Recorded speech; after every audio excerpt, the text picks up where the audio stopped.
Assalamu alaikum wa rahmatullahi wa barakatuhu. Let's look at the next question. Can you please talk about the hybrid humans? What are hybrid humans? Hybrid humans are those humans that are part humans and part jinns.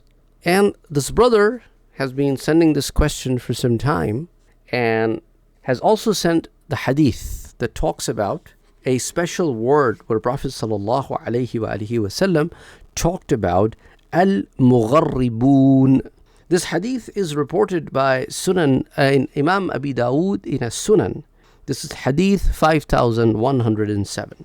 It is narrated by Aisha radiallahu ta'ala anha that the messenger of Allah subhanahu wa ta'ala, Prophet Muhammad sallallahu alayhi wa sallam said, and Aisha radiallahu anha said, he said to me, have the mugharribun been seen or some other word among you?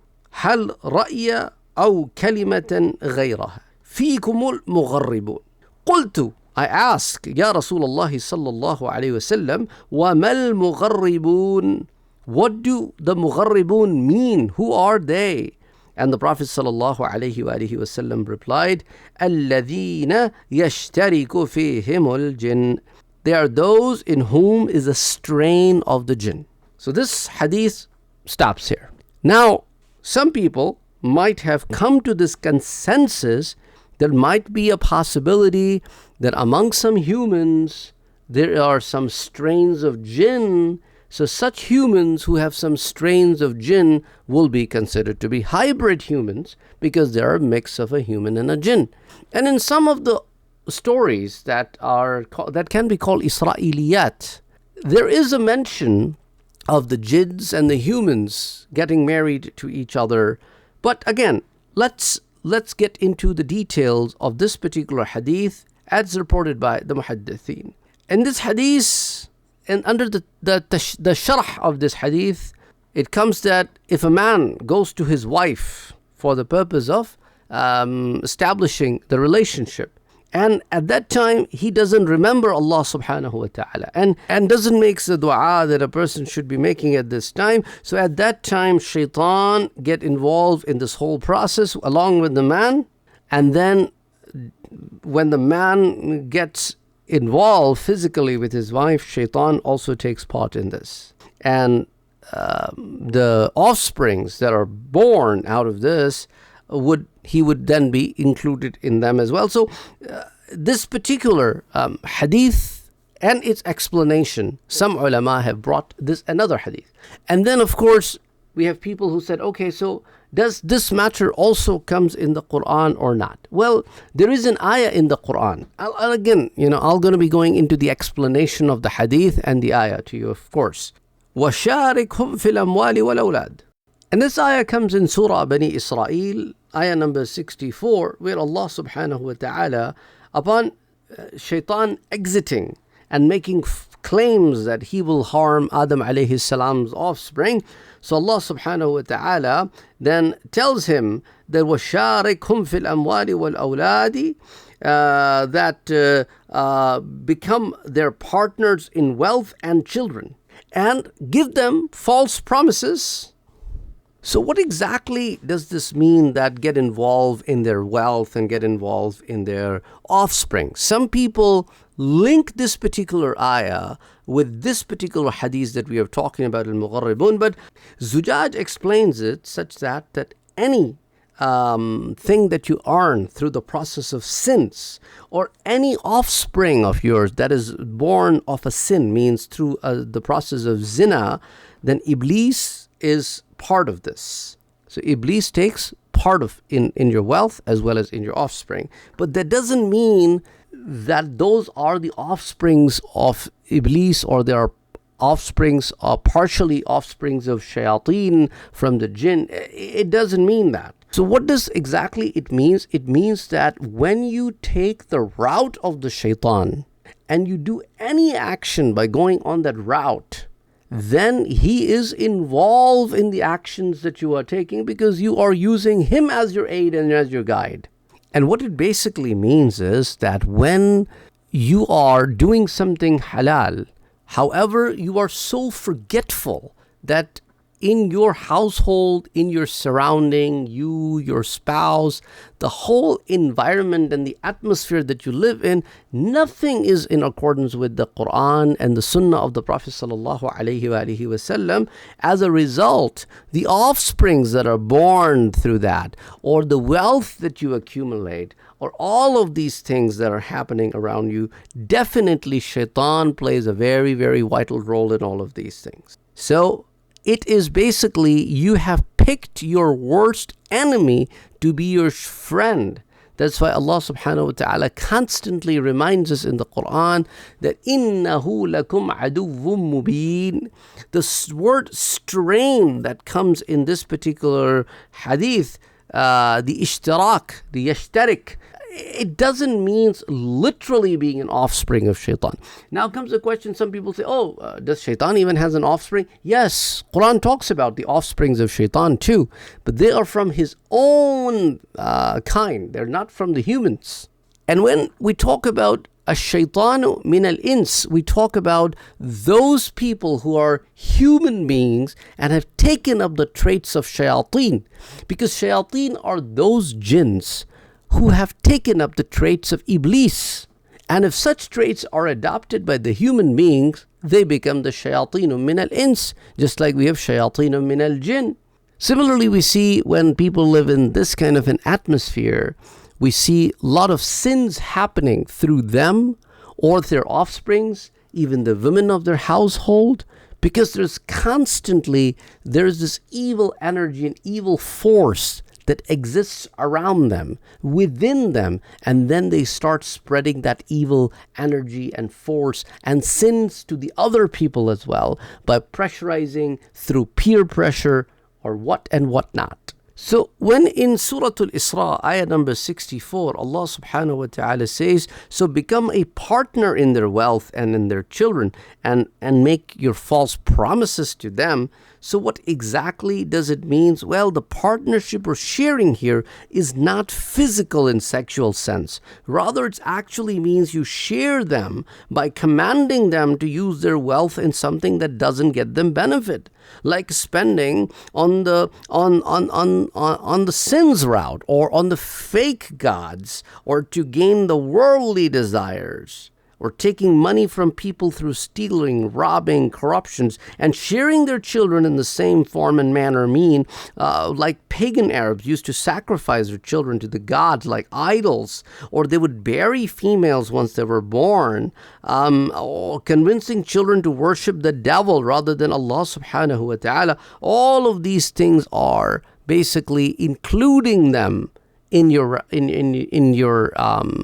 ways of doing things. And remember, just like humans have good and bad people, jinns also have good and bad. Now, can humans marry jinns, or can jinns marry human? See, if you open Quran in Surah An-Nahl, ayah number 72, Allah subhanahu wa ta'ala very clearly says, وَاللَّهُ جَعَلَ لَكُم مِّنْ أَنفُسِكُمْ أَزْوَاجًا. And Allah has made for you from yourselves maids.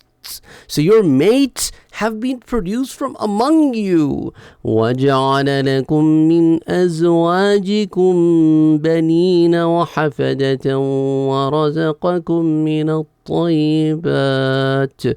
And has made for you from your mates sons and grandchildren, and has provided for you from the good things. So the ayah of the Quran is very, very clear on this matter. Similarly, in Surah Ar-Rum, Allah subhanahu wa ta'ala says, وَمِنْ آيَاتِهِ أَنْ خَلَقَ لَكُم مِّنْ أَنفُسِكُمْ أَزْوَاجًا. And of His signs is that He created for you from yourselves mates. Why? لِتَسْكُنُوا إِلَيْهَا, that you may find peace and tranquility in them. وَجَعَلَ بَيْنَكُمْ مَوَدَّةً وَرَحْمَةً. And He placed between you affection and mercy.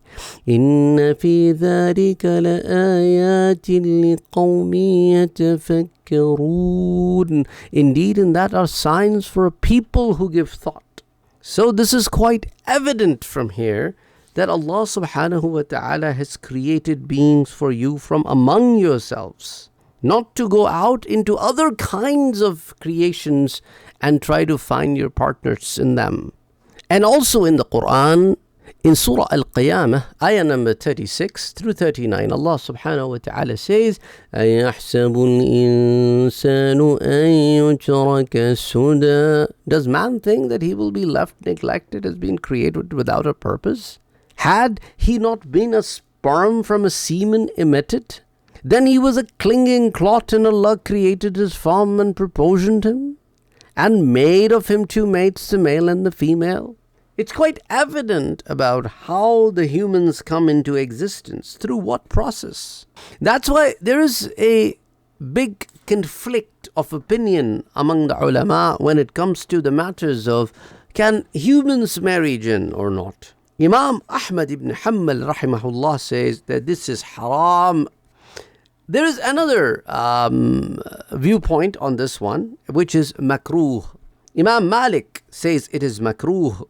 And similarly, Hakam ibn Utaybah and Qatada and Hassan and Uqbat al-Asam, Hajjaj bin Irata and Ishaq bin Rahwiya, they all say this is makruh.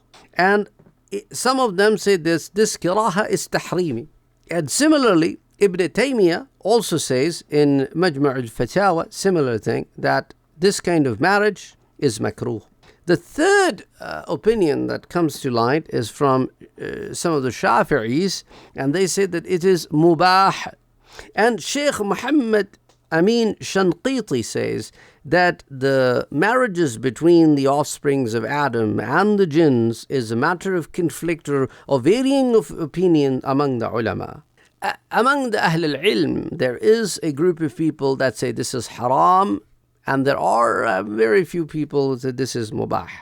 And Manawi rahimahullah in Jami' al-Saghir in the Sharh says that among the Ahnaf in Kitab Fatawa Sirajiyah, that the marriage of jinns and the humans is completely forbidden. It's not allowed because they come from different species.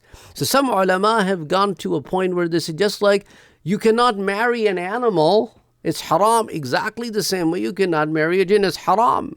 So there is no point of having some form of a hybrid human. It is just not among any of the possibilities. If anybody commits this kind of an action, is certainly committing haram act. And Imam Malik is of the opinion that this would cause a great unrest in the society, because if somebody commits a zina and gets pregnant, and people start asking that person, that woman, then how did you get pregnant? Can lie and say, well, I have a husband who is a jinn. And people will be like, oh, okay. And think about it. What kind of chaos, what kind of corruption this was caused in the society. That it would be totally become so difficult to figure out that whose father. And it was just open doors of so much nonsense that it's unbelievable. Because to the human naked eyes, jinn cannot be seen. And Quran says, well, they see you, but you can't see them. As Allah subhanahu wa ta'ala says in Surah Al-A'raf, ayah 27, إِنَّهُ يَرَاكُمْ هُوَ وَقَبِيلُهُ مِنْ حَيْثُ لَا تَرَوْنَهُمْ. Indeed, he sees you, he and his tribe, from where you do not see them. إِنَّا جَعَلْنَا الشَّيَاطِينَ أَوْلِيَاءَ لِلَّذِينَ لَا يُؤْمِنُونَ. Indeed, we have made the devil's allies to those who do not believe. So I believe that it is quite evident from all of these explanations that when the Prophet sallallahu alaihi wasallam told Sayyidina Aisha radiyallahu ta'ala anha about the al-mugharribun, did not literally mean what some people might be thinking about it, that it means that there is a hybrid human race when it uses the word الَّذِينَ يَشْتَرِكُ فِيهِمُ الْجِنِّ. So I have already explained to you what yashtarik means according to the Quran, and the explanation as comes in the books of tafsir. Now, whether jinns will enter Jannah or not, that's a different discussion. If you're interested, we can talk about that next time, inshallah ta'ala. Assalamu alaikum wa rahmatullahi wa barakatuh.